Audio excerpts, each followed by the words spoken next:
Davi Spillmann. Bom dia a todos. Eu sou médico, trabalhei 30 anos na praia com os guarda-vidas e, como médico, chefiou terapia intensiva, emergência, trabalhando em helicóptero, todo esse processo, e com o pé na areia durante 30 anos. Eu tenho certeza de dizer, e eu sempre digo em todas as palestras no Brasil e no mundo, que não existe profissão mais a ser valorizada do que o guarda-vidas. Não existe um profissional que está tanto com a vida na mão das outras pessoas quanto o guarda-vidas. Então, nós, a Sobrasa, como diretor médico, nós apoiamos integralmente a regulamentação. Prova disso é que nós demos início a essa regulamentação em 2004, 2005. Então, nós estamos nessa luta e essa luta eu vejo que cada vez vem mais profissionais e mais gente aderindo, né? Permite só uma parte, o doutor Caixeta vai ter que sair por um outro compromisso, mas deixou aqui empenhado a sua responsabilidade de estar conosco, não precisarmos, até para ajudar na redação, se assim for preciso. Obrigado.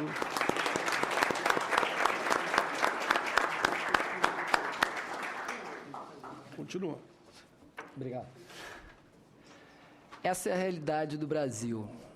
Uma criança perto de um espelho d'água, sem proteção, sem supervisão, sem ninguém entender que é um risco, não só para as crianças, mas para os adolescentes, para todos nós. Uma pessoa não pode estar perto de uma área aquática sem saber exatamente qual é o risco. E você vê claramente uma criança de fralda, não tem ninguém ao redor e o risco é completamente desconhecido. Nosso planeta Terra, ele tem 75% de água. Isso significa que a cada ano, nós vamos ter um aumento no número de afogamentos. O Brasil é o país que tem o maior número de salvamentos aquáticos em todo o mundo. Não é o país que tem o maior número de mortes por afogamento, mas é o país que tem o maior área aquática utilizável o ano inteiro e é onde acontece o maior número de salvamentos. 10 pessoas se afogam e uma morre a cada minuto no mundo. São 500 mil, meio milhão de pessoas morrendo todo ano. 17 pessoas morrem afogadas diariamente no Brasil. O afogamento é a segunda causa de morte de 1 a 9 anos de idade, terceira de 10 a 19, quarta na faixa de 20 a 24. Se os senhores observarem, o afogamento é, de 1 a 24 anos, uma das principais causas de morte no nosso país. Sempre que a gente pensa em afogamento, a gente pensa em praia, onde o maior número de salvamentos é feito. Mas não é na praia o nosso grande problema no momento. A praia é responsável por 15% dos óbitos. Por que isso? Porque os serviços de salvamento no Brasil todo conseguem dar uma boa cobertura, não a cobertura perfeita, e nunca vai ser perfeito, mas uma boa cobertura nas praias. Nosso problema está aqui, na água doce, nos rios, lagos, represas, é onde mais se afoga. 75% dos óbitos acontecem nessa situação, em água doce. Só para vocês terem uma ideia da geografia, da parte geográfica, eu trouxe, vocês me desculpam, mas eu não quis discutir lei. O que eu quis discutir é a contextualização da importância da profissão e o que acontece no Brasil e dar evidências científicas para que a gente possa debater melhor o caso. Então, você vê a distorção, como o guarda-vidas Marcos estava falando, a distorção e a heterogeneidade do Brasil. Olha só, aqui nós temos, em Brasília, nós temos estatísticas de primeiro mundo, no Rio de Janeiro também, mas conforme você vai para o norte e nordeste, a coisa é completamente diferente. Ou seja, são realidades diferentes e devem ser tratadas de forma diferente. As piscinas são responsáveis por 2% de todos os óbitos, mas elas têm 53% de todos os casos de óbitos de 1 a 9 anos de idade. Não tenho dúvida que esses 2% são os mais impactantes que a gente possa ter. O Brasil gasta 1,4 bilhões de reais ao ano com afogamentos. Ou seja, será que uma parte disso não pode ser usada em prevenção, prevenção e prevenção? Embora esses dados todos que eu tenha mostrado para vocês são realmente assustadores, nós só vemos 6% do problema. Ou seja, 94% do problema nós não conhecemos ainda. Ou seja, se 6% já é o suficiente para aprovar a profissão, para ter gente cuidando de todo mundo na área aquática, você imagina se nós conhecêssemos todo o resto. Embora tudo isso tenha a verdade, olha que coisa bacana. O Brasil, de 79 até 2002, vem reduzindo ano a ano o número de óbitos por afogamento no Brasil. São 600 a 700 pessoas morrendo a menos por ano. Ou seja, nós, com toda essa divergência, com todas as nossas dificuldades, nós estamos exatamente no caminho certo. Ou seja, nós estamos no caminho do gol. Esse é o primeiro posto de salvamento, quando começou a se fazer o salvamento no Brasil, 1918.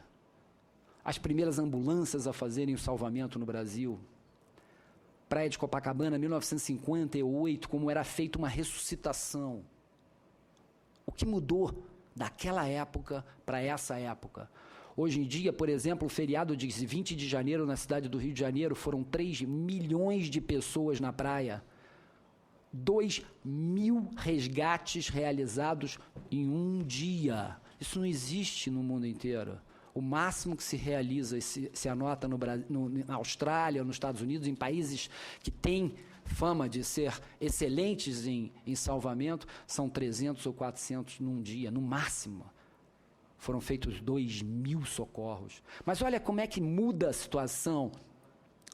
Cada cenário tem uma particularidade.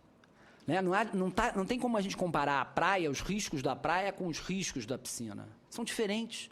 O risco do lago é diferente, do rio é diferente, o perfil da pessoa que se afoga é diferente, a idade dele é diferente, as medidas de prevenção são diferentes. Então, a gente tem que encarar isso de uma forma um pouco diferente. Não dá para ter uma fórmula que vai servir, né, um sapato que vai servir para todo mundo.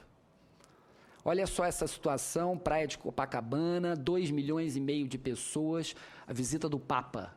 Olha quantas pessoas morreram. Nenhuma. Quantos socorros foram feitos? 145 socorros. Uau! Pô, mas era a mesma quantidade de pessoas? Qual é a variável que está diferente aí? A variável é exatamente, eram pessoas que não foram à praia para se banhar, elas foram para rezar, elas não bebiam, elas tinham um comportamento completamente diferente daquelas que estão habituadas a frequentar. Guarda-vidas é aquele profissional que está envolvido em todos os anéis. Isso é uma cadeia de sobrevivência, é uma cadeia que foi publicada agora mundialmente, é seguida, é um trabalho brasileiro que é seguido no mundo inteiro.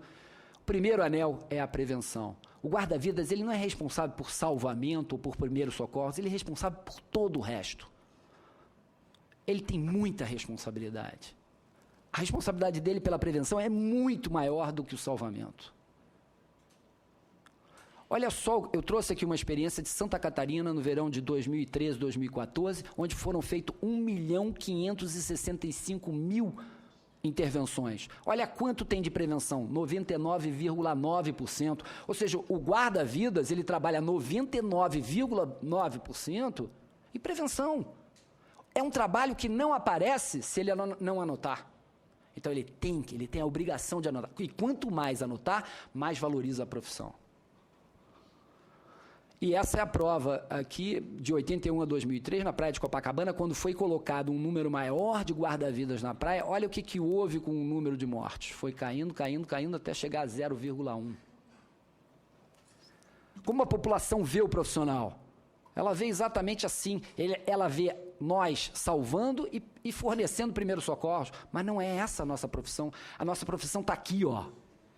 A nossa profissão não é só salva-vidas. A nossa profissão, principalmente, é guardar esta vida, é guardar o ambiente, é entender o ambiente, qual é o risco que ele fornece e como evitar esse risco, como reduzir esse risco.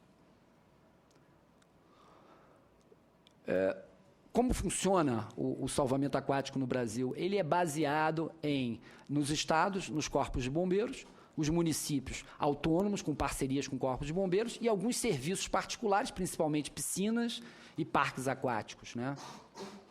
Como é que funciona isso lá fora? Lá fora, os grandes serviços, aqueles que melhores atuam, são Austrália, Alemanha, Inglaterra. Eles têm um serviço nacional, tá? Até os serviços municipais são ligados aos corpos de bombeiros. Os particulares são as praias, piscinas e parques. Nós fizemos vários, a Sobrasa tem 20 anos, ela tem um objetivo de reduzir o número de afogamentos, esse é claro. Nós estamos em 25 estados, nós somos reconhecidos e a única entidade reconhecida internacional, a Federação Latino-Americana, a Confederação de Países de Língua Portuguesa. Todas essas instituições estão trabalhando com a gente num evento chamado, uma campanha chamada Piscina Mais Segura. E o nosso objetivo, é claro, é ter projetos e projetos e projetos e projetos de prevenção e compartilhar esse projeto de prevenção com vocês o tempo todo, gratuitamente, através da internet, como a gente tem feito nesses 20 anos. Na área científica, a gente produziu, e eu acho que eu tenho orgulho, eu acho que é interessante a gente ter conhecimento disso, o Brasil é líder na área científica na região de afogamento, ou seja, os trabalhos realizados no Brasil são seguidos no mundo inteiro, são protocolados no Conselho Europeu de Ressuscitação, nas revistas internacionais. Então, nós temos experiências, nós precisamos da profissão regulamentada, não tenho dúvida disso. Tá? E aí mostram vários trabalhos em revistas super importantes, mostrando que na educação a gente está atuando, 5 cursos, a Sobrasa oferece 5 cursos gratuitos online para quem quiser entrar, apresentação em shoppings, palestras. A gente participa do Surf Salva no Brasil e internacional também, estamos dando conhecimento a todos eles. O esporte de salvamento aquático, nós estamos no 15º campeonato de salvamento aquático, onde a gente pratica, e todos aqui, pelas carinhas, todos aqui já estiveram em algum campeonato participando. É uma troca maravilhosa, uma troca de conhecimento. Isso não quer dizer que a gente precise ser, nós não somos iguais, mas nós temos um objetivo comum. Nosso objetivo é reduzir o número de afogamentos no nosso país. E são vários eventos científicos, campanhas, destaques. A nossa participação na Malásia, no ano passado, nós apresentamos 18% de todos os trabalhos científicos no Congresso. Ou seja, 18% são brasileiros dentro do mundo inteiro. É um orgulho para nós. 1 minuto. Nós fazemos simpósios, atividades profissionais, manual, curso, quer dizer, diversos projetos de campanhas que a gente tem desenvolvido porque a gente acha que o caminho é a prevenção. 3 vídeos em desenho animado, sinalização, e tudo isso é gratuito. A gente tem oferecido gratuitamente. Quem na escola, escolinha de salvamento, colônia de férias, guarda-vidas júnior, clubes de salvamento, guarda-vidas por um dia, guarda-vidas master, campanha Piscina Mais Segura.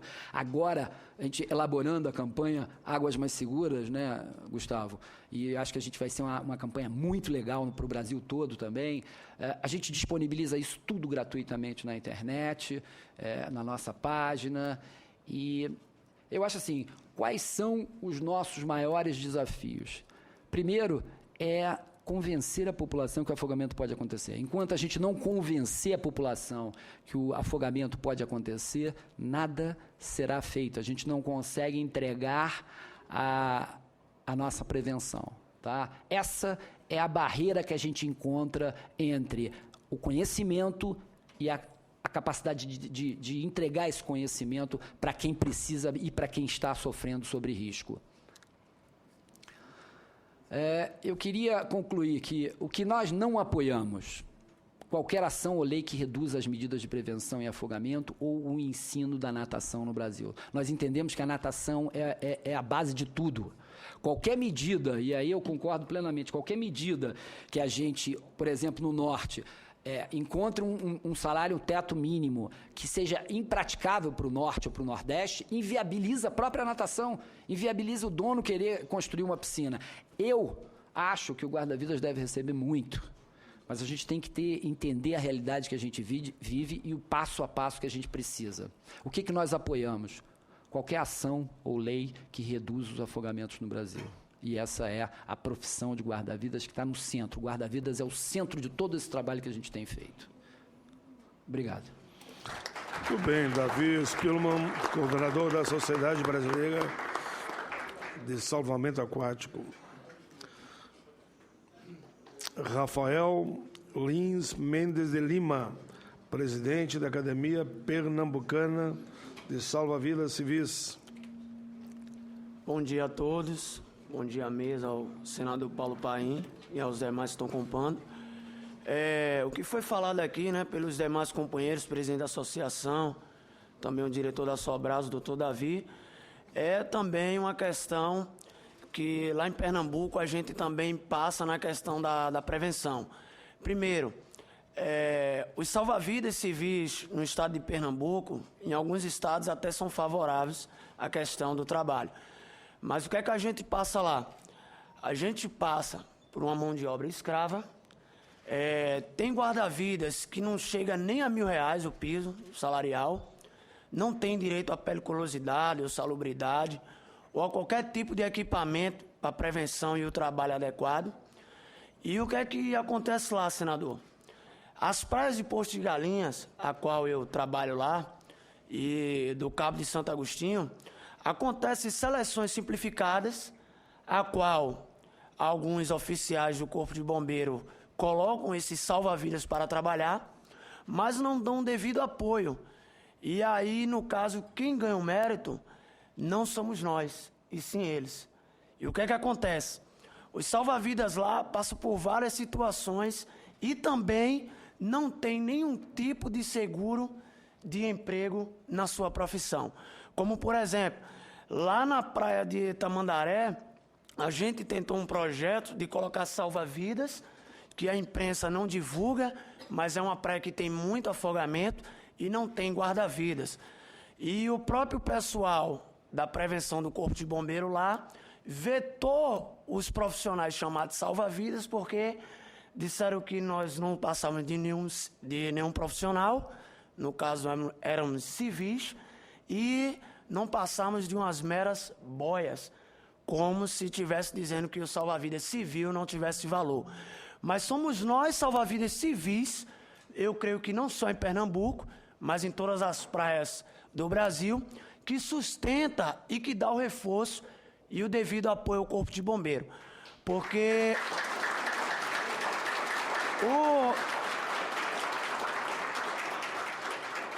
o bombeiro em si, ele não tem condições de sustentar uma praia que tenha de 7 a 8 quilômetros de orla, ou mais do que isso, com 10, 15 profissionais.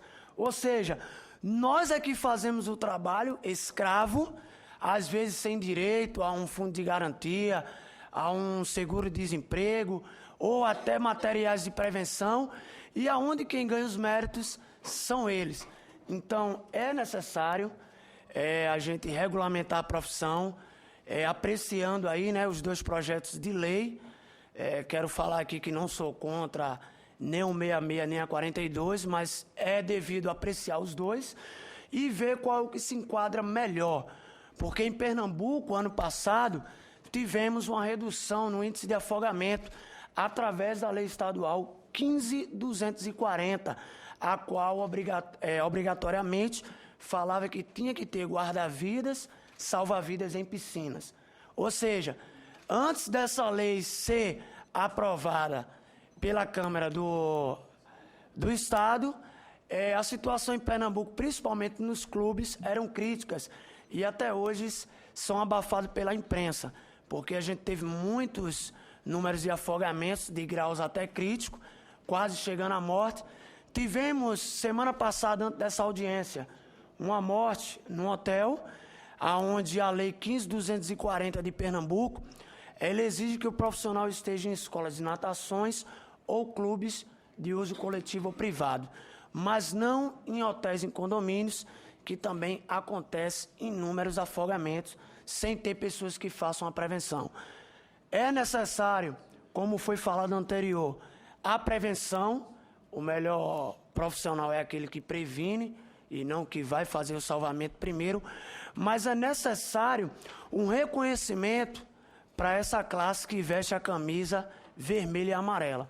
Porque somos trabalhadores, somos profissionais, merecemos o devido respeito e é o que está acontecendo lá. A gente não tem esse respeito, a gente sofre com piso salarial, a gente sofre com a carga horária escrava de 5 por 1, aonde muitos salva-vidas estão até ficando doentes, pegando doenças de pele e outras situações.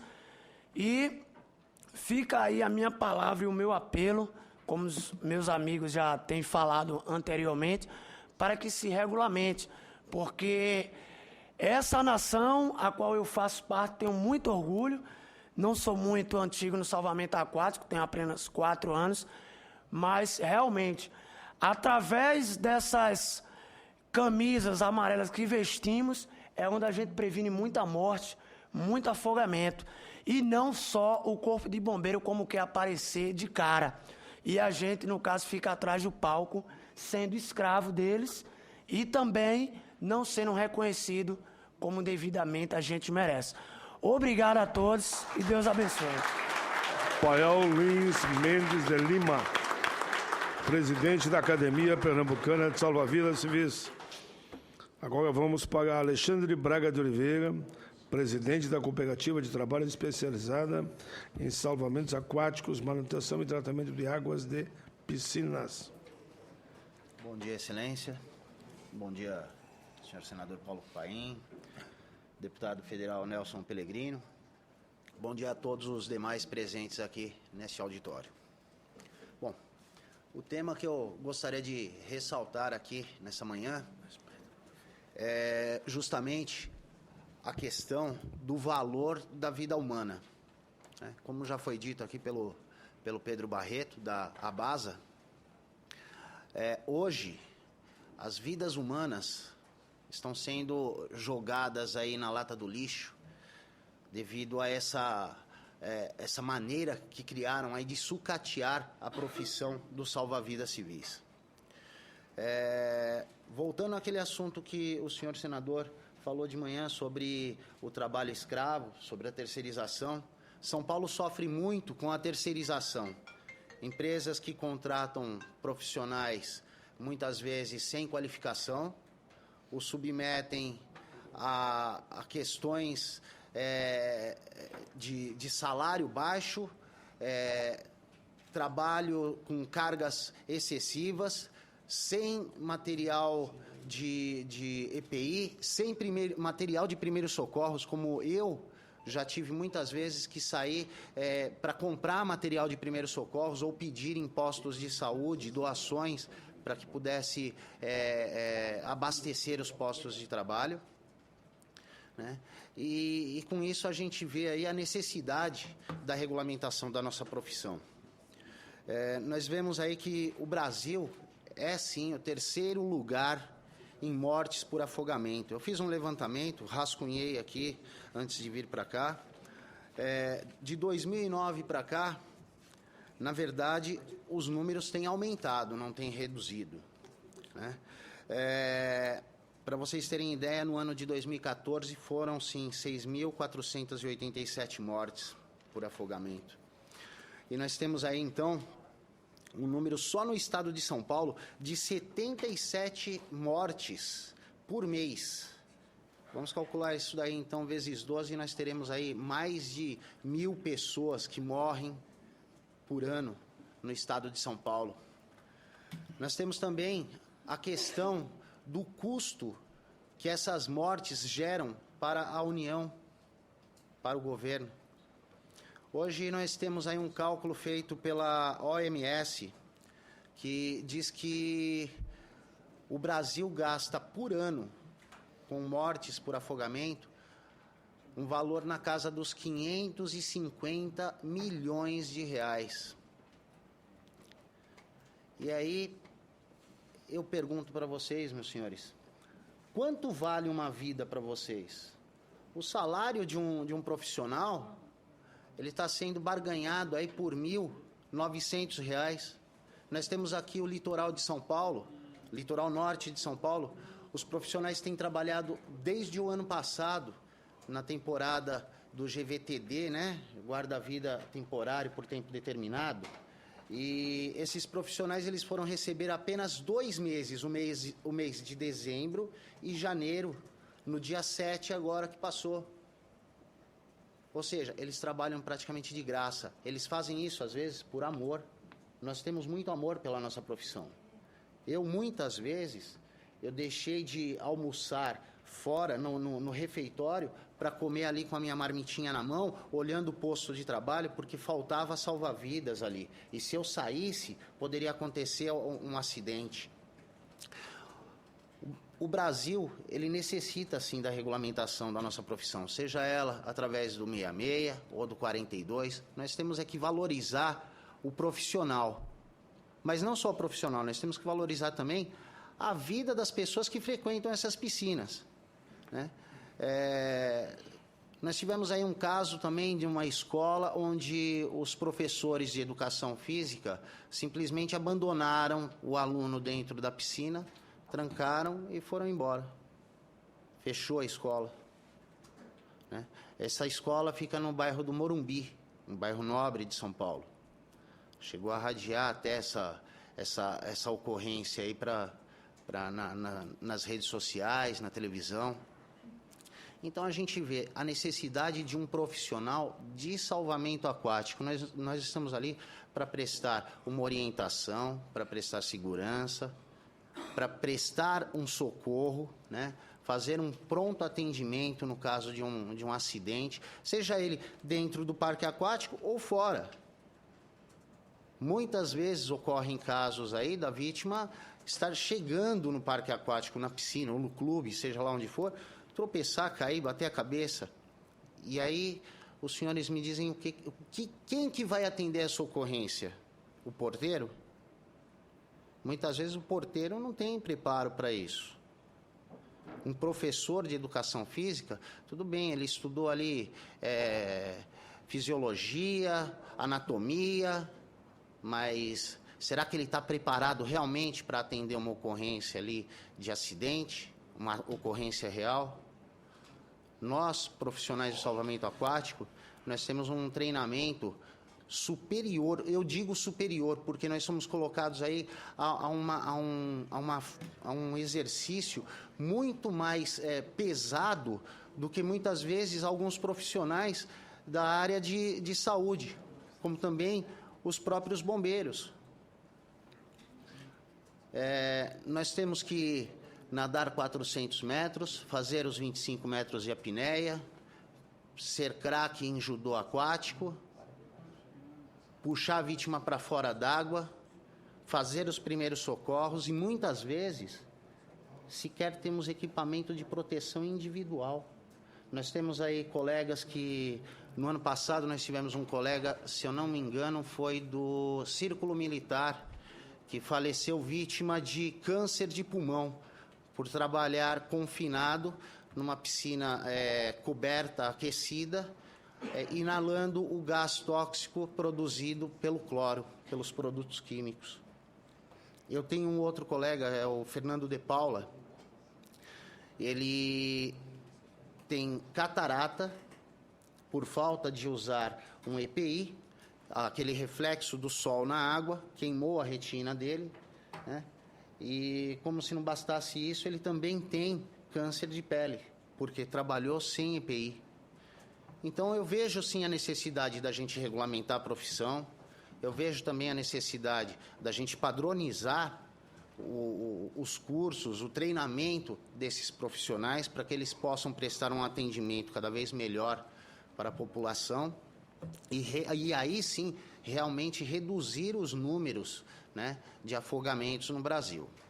O Brasil hoje não pode ser comparado aí com Portugal ou Austrália. Existe uma diferença muito grande de culturas, existe uma diferença de salário. Foi colocado aí Portugal, Austrália. Portugal nós temos aí 140 mortes ao ano por afogamento, quando no Brasil nós tivemos 6.487. Agora vocês veem, Portugal, quanto que ganha um profissional de salvamento aquático? Nosso querido Marco Montemeso pode até me dar essa instrução aí, ou falar depois, né? qual é o valor que eles ganham, mas eu garanto que é bem maior do que o que um salva-vidas ganha hoje aqui no Brasil. Então, eu sou a favor da regulamentação, sim, né?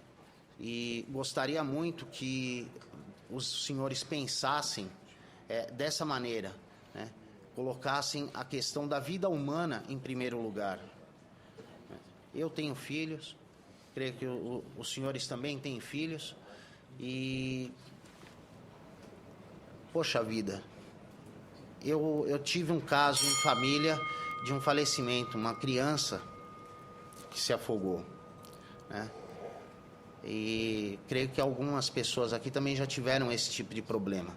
Eu sei o trauma que é para uma mãe, para um parente, né, para um pai. Então, vamos colocar em primeiro lugar a questão da vida humana. A questão do salário é um caso que a gente tem que pensar também. O profissional ele tem que ser bem remunerado. Eu creio aí que todo cidadão brasileiro, quando ele acorda de manhã, passa a mão na mochilinha dele e vai pegar o ônibus lotado para chegar no posto de trabalho, passar o dia inteirinho debaixo de sol ardente, ou então debaixo de chuva, como muitos clubes nos submetem a trabalhar debaixo de chuva, né? Eu peguei um resfriado trabalhando. Por quê? Porque eu fui submetido a trabalhar debaixo de chuva. Então, a gente tem que pensar, assim, em ver um consenso entre os dois projetos de lei, né? Resolver isso daí da melhor maneira, mas de uma maneira que favoreça não só o profissional, mas também os cidadãos brasileiros. Muito obrigado.